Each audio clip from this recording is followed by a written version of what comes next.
CBS 46 is celebrating the last week of Black History Month. A group of Atlantans are working to get the state to commemorate one of America's darkest chapters. That's right. Anchor Karen Greer has more on their push to bring this forgotten history to light. I mean, it was amazing. This year in Savannah and Chatham County, March 6th is proclaimed the Weeping Time Weekend. We are excited to get that recognition. It's a small victory for Kipling Primus, who's part of the committee working to commemorate the largest recorded sale of slaves in U.S. history.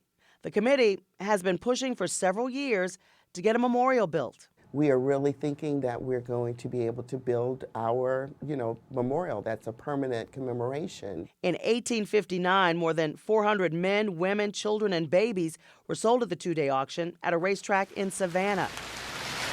Because of the continuous torrential downpour during the auction, African Americans called it the weeping time, referring to the rain as God's tears. I really want to ensure, honest, is that 100 years from now, someone like me isn't discovering this story for the first time. For the second year, Primus will take a busload of people to Savannah to honor the 161st anniversary. I think it's going to hit you in your soul. Sue Ross went last year and documented the experience for Sistergraphy. To stand where they stood, to remember all of those people being sold one by one or family by family. That was really the experience. For many on that trip, it was the first time they'd heard of this chapter in America's racist history. Good morning, good people. Primus helped to bring it to light on her radio show, The Local Take, during an interview with Dr. Kwesi DeGraft Hansen, who's behind the push to build the memorial. I didn't know anything about the Weeping Time until I heard Kipling's interview.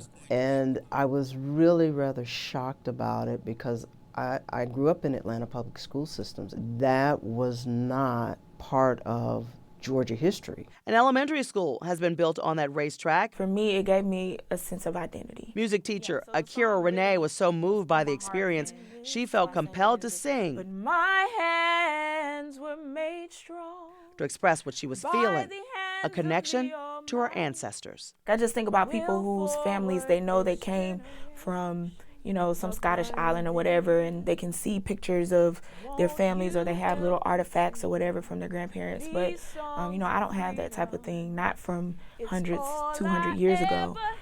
So it gives you that kind of tangible experience. Redemption song. There's still space left. The bus departs from Atlanta next Friday morning. For details on the trip and more on the memorial plans, just tap on our free CBS 46 app. I'm Karen Greer, CBS 46 News.